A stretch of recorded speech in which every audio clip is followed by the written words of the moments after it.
So my name is Mojca and I work as a psychotherapist. I live in Slovenia, so my work is mostly in Slovenia. But since these wonderful technologies exist, I also work online all through the Europe and also conduct workshops in the Europe. I'm trained in transpersonal psychotherapy. I was also involved in systemic studies, and I also finished clinical hypnotherapy. These are three main things I want to mention, and mostly I work with traumatic imprints or and anxieties and depressions that are caused by it, and panic attacks. And I also help my clients to reach their true self. And of course, by true self, I don't mean the static, almighty true self, but to find the right relationship towards self, to find this inner peace and loving kindness towards self, from which some harmony can start and person can really work or develop in a full potential. I'm also specialized in holotropic work, which could be work like holotropic breathwork, and then induction of non-order states of consciousness with other means. And it's really rich and powerful technique for deep inner exploration and possibility of these quantum leaps, these qualitative leaps in human psyche. And I'm really interested for quite some years in Enneagram. This is the transpersonal concept of personality traits. And I'm working on a little part of this theory of the presentation that might unify some concept within this theory and help people to understand this better and also to be more useful. We'll see what will come up, actually. I didn't finish it yet. And I also researched the holotropic work, specifically holotropic breath work, in relation to long-term benefits for the people who are doing it. My mentor was Stanislav Grof for this research, and we find out that there is a strong positive correlation between positive changes and doing holotropic breath work. Can you explain that for somebody that doesn't know what that means? Holotropic breathwork is actually a group therapy, transpersonal therapy that uses music and deep breathing in order for people to go into non-order states of consciousness, and through these have these inner journeys, healings, and transformations. Shortly and very quickly explained. What do you think is like the biggest thing that you're seeing amongst young people today? What is the biggest? What's the biggest change? Because obviously with all the technology that has evolved, do you see a difference between the younger generation, especially the one that's coming up now, that's native to technology, and how does that impact their health? Well, as a therapist, I can see this, there are, of course, quite some differences between my generation and your generation, let's say. You're much more open, much more susceptible to new ideas, much more confident in self, on one hand. But on the other hand, I see a lot of, these hidden insecurities of this, searching for how to be in this complex, really complex world that is changing so quickly. And of course, these new technologies, which are meant basically for entertainment, are not helping in this way. So I can see in young people, a lot of depression, a lot of problems with attention. They're not so resilient as, for example, my generation. So they have a lot of psychological problems, depression, anxieties, panic attacks. Everything looks fabulous in their lives. Everything is well. They're studying. They're successful, but still they feel this, anxiety, insecurity, lack of meaning, and despair over the situation in the world. Let's admit, it's not the brightest situation. How do you train someone on building resilience? Well, it depends if this is a really deep problem or it's just, the surface problem. So sometimes I only to change a belief structure or habits, and it's enough. But sometimes behind all this is a complex trauma, and then the work is longer and demands more skills. And what are you passionate about these days, since Corona? Where do you feel like your attention is going? Well, actually, in a way, I'm not really grateful to Corona, but to the situation, because it forced me to use internet more. And this allows me to connect with more people, to reach more people, which is really great. So I can share my ideas with much more people in a more comfortable way, in a more in a quicker way. So for me, it brought positive changes. What about in your industry? Where do you think now that what's fast? I mean, I think obviously your industry is changing so much, and people are much more open now and want to know more about mindfulness, and they want to know more about mental health. Is there something specific now that you feel is this especially important? I would say holotropic work. So I believe, that this urge for self-exploration is a basic human need, and that so this desire, to develop the self, to develop the full potential, resides in everybody, in every one of us. But it's quite often that it is suppressed quite early in the childhood. And I believe it's really important that we rediscover this urge of self-transformation to reach, the full potential, and to be able to be part of the society in the most meaningful way possible. I think it's really, really important. And the holotropic work in this respect is really great. And of course, meditation is part of it. It could be. It's really important. I'm meditating for last 30 years, and it's a wonderful tool for self-development.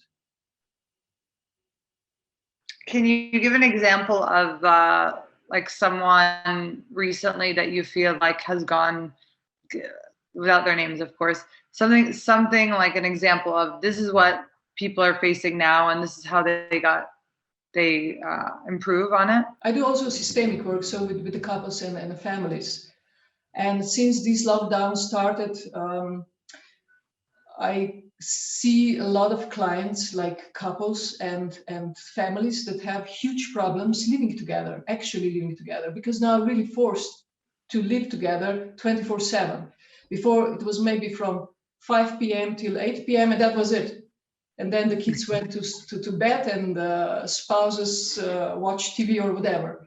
But now there is a 24 hours, interaction or being together. And some people are just not capable of dealing with this. So there was a lot of, verbal abuse or aggression, or people just freaked out. What can I do? How can I live now? This is awful.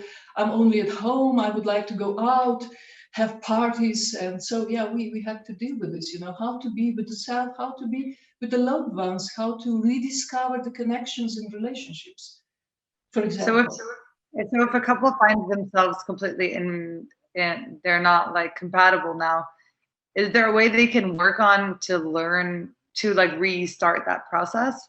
Or how can, like, obviously people, I feel like people change so much in their life. If you find yourself like with somebody and you're very different from them now, maybe different than the person that you have met, how do you start to how can they, obviously there, a lot of them, they can't leave each other. So what do you recommend that they would do? Well, my philosophy is that you can love the person that you choose to love. And this is the first step, to choose that you will love somebody. And of course, this is a first step or decision, and then you can start to build on love, on the relationship. I'm not talking about falling in love. This is something completely different. But when you are in a relationship, you have to care for the relationship. You have to build it. You have to nurture it. You have to be with it. And this is what I teach couples when they come to the crossroad. And of course, the one thing is also that they at least a small part of the life path, they're walking together, that they're developing together, that they do things together that empowers them and enriches them together. It's really important for the love relationship to be healthy and that it can last. Well, they can do self-exploration, for example, together. Go to the workshops and do some self-exploration. So maybe they can find out something about themselves, so that maybe the spouse is not so bad that they may be projecting a lot of things on the other. That maybe they have fears they don't want to acknowledge inside themselves, or they have some issues with the father or mother that they're projecting on the spouse, or I don't know. Yeah, of course, and to take to do things together that they like to do. Some hobbies, I don't know, walk, skiing, ice skating. Now we have winter. There's a lot of things to do together, to enjoy them together. That's great. And I mean, Scopio obviously is a visual company. We believe that the more people also they see the world, the more that they also become more open, more understanding. We can get to know each other better. Even curate things like racism once we start to see different people. I was wondering from a scientific perspective, or from your perspective, what is actually happening when we're seeing all these images everywhere and the videos and all this like now visual stimulation that we're getting as a society? What is happening to our brains and ourselves? Well, I lived in Yugoslavia. It was a socialistic country where we didn't have this advertising everywhere. So when the Yugoslavia fell apart and we become, different countries and became democratic, and also capitalism start to be our main philosophy of working, suddenly all these images appear beside the road, on the skyscrapers, on the television, on the internet, and I felt quite overwhelmed. It takes a lot of attention, and it disperses attention, and it's not good for a human mind. So that's why meditation is so in these times, because it pulls people back and creates a greater capability of keeping attention on one spot. And what's the shortest time you can meditate? Well, meditation, actually, there's a lot of ways of meditation. My preferred meditation is Zen Buddhist meditation, so just sitting, so just be with what is. But before you start doing real Zazen, you need to gain some capability of focusing and widening the focus. And the shortest time you can do this, observing the breaths, counting the breaths, it's like 5 minutes. Studies now show that the 5 minutes, few weeks regularly every day can also already bring some positive changes in the brain. and also Wow. positive, and people can feel positive changes, like more peaceful, more quiet, more focused, more work done, things like that. Wow, yeah, that's short. I always thought you had to do 20 minutes for some reason. No, 5 to I 8 thought minutes by is the time enough. you can get your mind, but by the 5 minutes, your mind is still racing, maybe.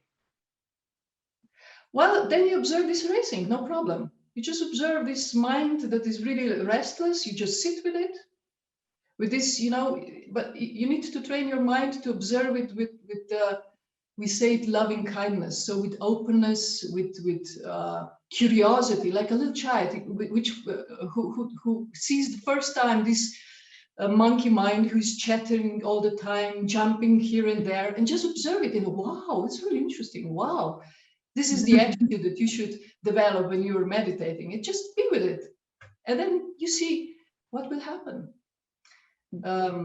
Of course, in the meditation, we say that having a goal is a big obstacle, that you should be goalless, but that is, really, really difficult for the beginner. To say, I will meditate just because I want to meditate. Well, you need to have some goal. For example, to be more peaceful, less stress, to deal with the stress easier, less anxious or something like that.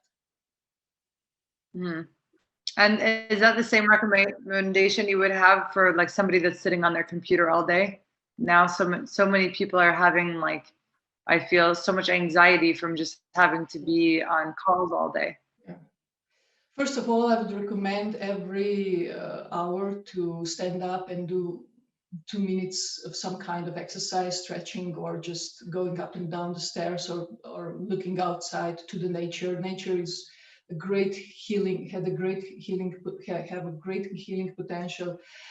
And the next thing I would recommend are short exercises you can do in a minute or two, that are really similar to classical meditation, but from a cognitive perspective, they're more developed and more precise in tackling the brain in the right way. Mm-hmm. Even like looking, if you don't have access to nature, I saw the study recently that said showing a photo even of like nature and then showing a photo of like a city, the photo of the nature actually calms your body down. Yeah. Mm-hmm. So you could maybe just watch a video on YouTube or something, maybe a photo of nature if you feel like stuck. Yeah, or a beautiful movie. Recently, I bought this magical fungi movie, and it's such a beautiful nature, such a beautiful images. So yeah, things like that. It calms you down. It makes you happy. Yeah, definitely. That's great. Well, I think people are willing to try anything now. And we have a lot of different tools now, a lot of different techniques. So I think, because you have to find your own way, your own techniques that you like. If you don't like the technique, you're not going to stick with it. So you have to try this and that, and then see what works for you. Yeah. And to wrap up, I would love to know how you use photos. How are you using them now? You said a lot of your work now is going online. So are you working on emails to your patients, or Well, I work through Skype and Zoom to have therapies, and I also have some workshops like meditation workshops and self-hypnosis workshops, things like that. These are things that can be done online. Mm. And you're able to use photos for them to get people? Yes, of course. I mean, usually I use my slides to do presentations for people. Yeah. And what kind of photos would be the most important for you? Well, I usually use photos that are connected to my work. Photos of mandalas. We call the expressive work in holotropic work mandalas. They're not the real mandalas, but people express their journeys through not, how should I say, not paintings, but they draw or paint their experiences on a piece of paper. And sometimes these images are really powerful, really powerful. As you know, one picture can tell 1,000 words. So they're really useful tools to use. Yeah. That's great. Well, thank you for joining us, and keep up the good work. Yeah, you too. Thank you. Okay. Bye-bye. Bye-bye.